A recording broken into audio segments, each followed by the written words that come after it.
Sampurasun sadayana, apa kabar? Perkenalkan, nama saya Nini Aryati.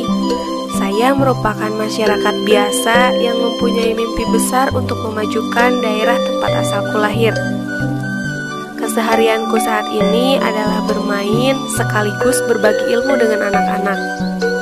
Mungkin bisa dikatakan bahwa profesi saya adalah seorang guru sekolah dasar.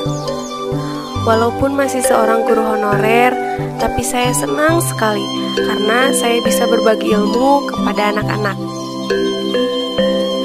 Saat ini, tempatku mengajar adalah di SDN Borogojol 2 yang berada di Dusun Sunagara, Desa Borogojol, Kecamatan Lemasugi, Kabupaten Majalengka.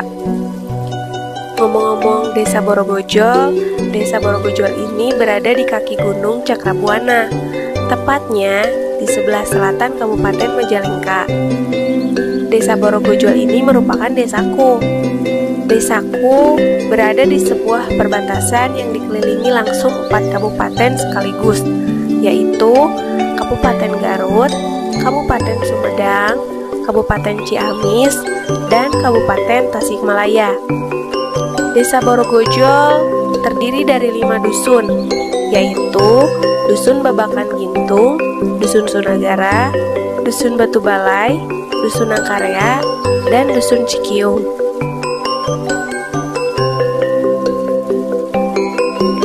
Secara administratif, Desa Borogojol termasuk wilayah Kecamatan Lemasugi, Kabupaten Majalengka. Desaku ini merupakan desa yang kaya akan budaya, dan desaku juga mempunyai lahan pertanian yang sangat melimpah. Dengan lahan pertanian yang sangat melimpah, membuat sebagian besar profesi warga Borogojol adalah seorang petani.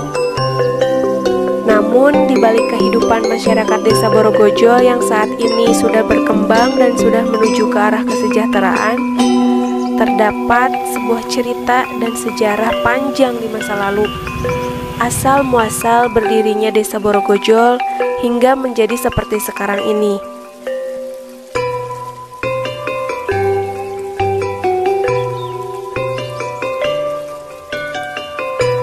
Menurut saya, tidak etis kayaknya kalau kita sebagai penduduk asli di suatu tempat, tapi tidak mengetahui asal-muasal tempat itu berdiri. Dan pada saat ini, saya akan menceritakan bagaimana sih awal mulanya desaku ini bisa ada. Cerita ini saya ambil dari beberapa sumber, beberapa tokoh, dan dari beberapa cerita sesepuh yang masih ada di desaku.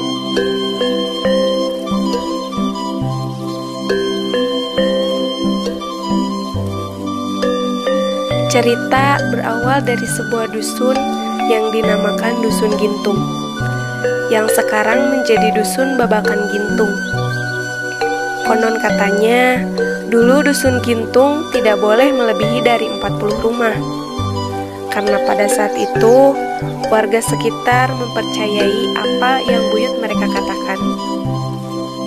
Mereka mempercayai kalau melanggar aturan akan mengakibatkan hal yang tidak diinginkan menimpa Dusun Gintung tersebut. Buyut Demang selaku pemangku kebijakan pada saat itu menyarankan agar apabila sudah ada 40 rumah, sebaiknya membangun rumah di luar sekitaran Dusun Gintung.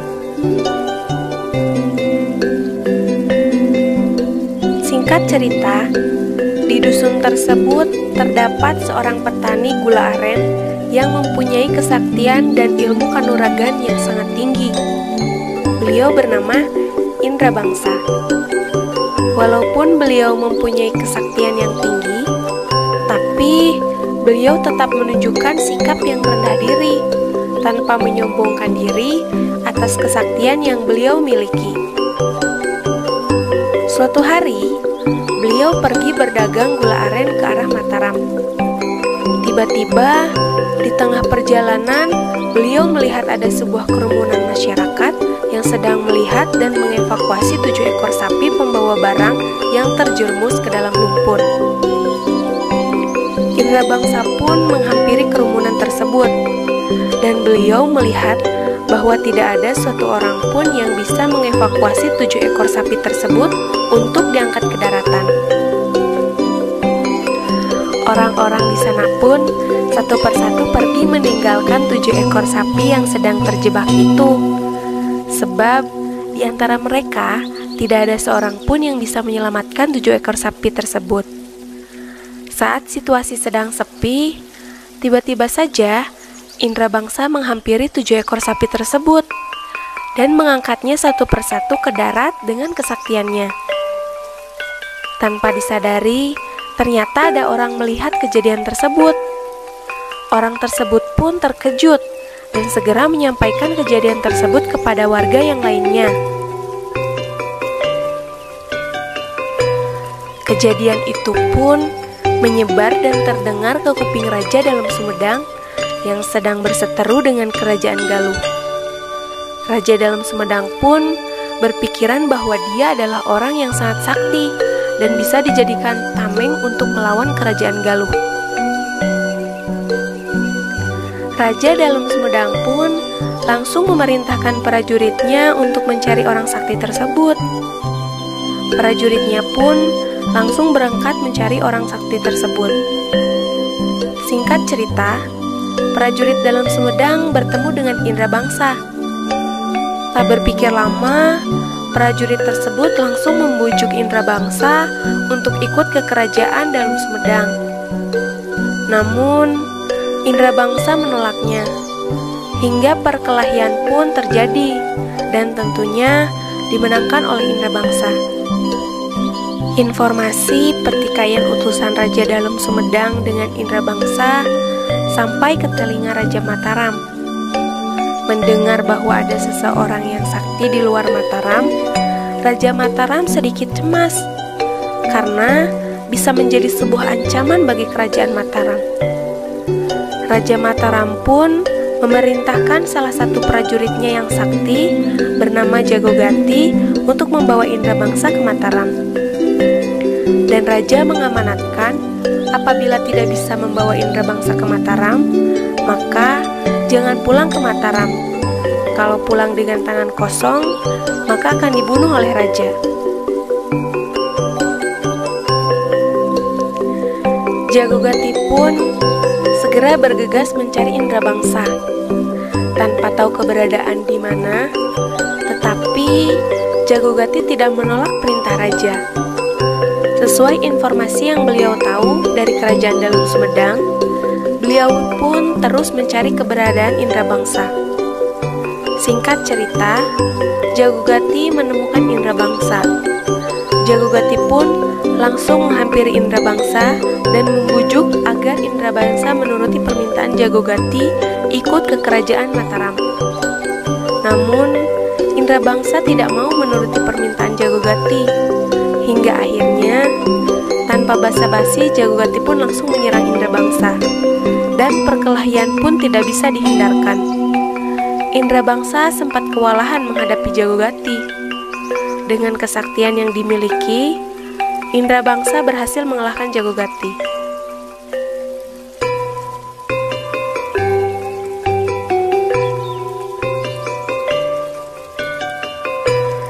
Jagogati pun menyerah dan meminta ampun agar indra bangsa tidak membunuhnya.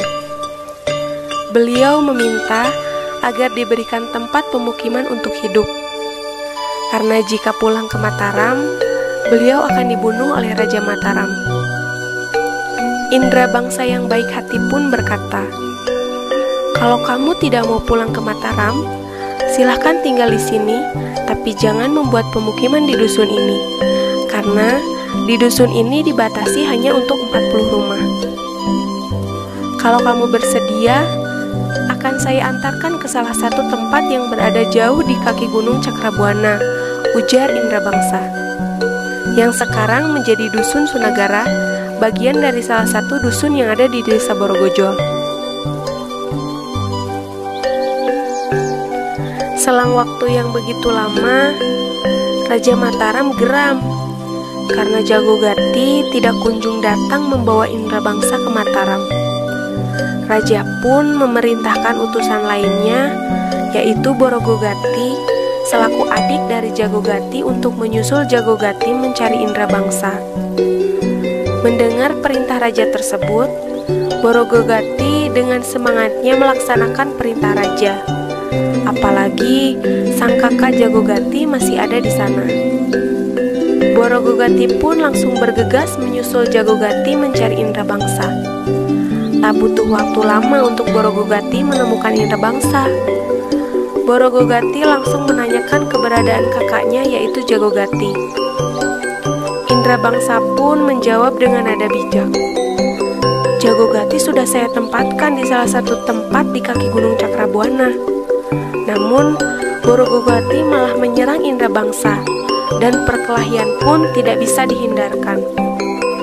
Dan tentunya saja, Indrabangsa pun tidak perlu waktu lama untuk bisa mengalahkan Borogogati. Borogogati pun meminta ampun dan menanyakan kembali keberadaan Jagogati. Indrabangsa pun mengatakan, "Jika kamu ingin mengikuti jejak Jagogati, saya akan tempatkan kamu di daerah yang berada di sebelah tempat Jagogati sekarang berada." Indrabangsa sengaja tidak mempersatukan mereka karena akan membuat kekuatan mereka meningkat apabila dipersatukan. Indrabangsa menempatkan Borogogati tak jauh dari tempat Jagogati tinggal yang sekarang bernama Borogojol.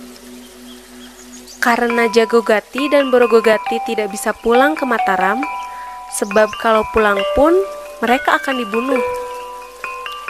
Jagogati dan Borogogati melangsungkan hidupnya dan menghabiskan masa hidupnya di daerah yang sudah ditempatkan oleh Indrabangsa. Jagogati menghabiskan masa hidupnya di kawasan yang sekarang menjadi nama Dusun Sunagara, dan makomnya pun berada di Dusun Sunagara. Dan Borogogati pun menghabiskan masa hidupnya di sebuah tempat yang sekarang bernama Desa Borogojol.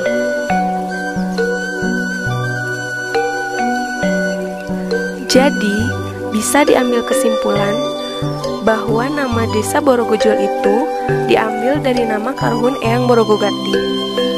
Nah, kenapa namanya Desa Borogojol, bukan Desa Borogogati? Jadi, kata jol diambil dari bahasa Sunda yang artinya banyaknya orang yang berdatangan, yang membuat pemukiman di kawasan Borogogati tinggal, sehingga bisa menjadi desa seperti sekarang.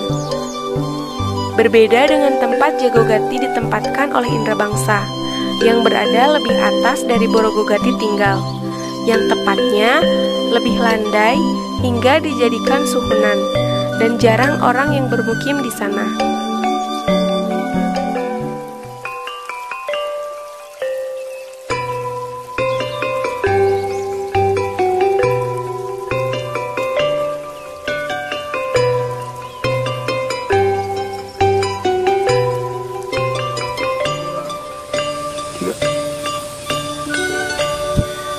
Dan itulah sekilas cerita asal-muasal penamaan Desa Borogojol. Menurut saya, tidak etis jika kita tinggal di suatu tempat tanpa kita mengetahui asal-muasalnya. Oleh karena itu, sangat perlu untuk kita mengetahui asal-muasal tempat kita tinggal, agar kita dapat menjaga, menghargai, dan melestarikan budaya peninggalan kakek dan nenek moyang kita. Cerita ini diambil dari beberapa sumber, para sesepuh dan para tokoh desa. Untuk keaslian dan keabsahannya, saya belum bisa memastikannya, karena ini hanya sebuah cerita sejarah dan masih digali keaslian dan keabsahannya. Salam budaya, jaga budaya kita, lestarikan budaya kita, dan jangan lupa jas merah, jangan lupakan sejarah.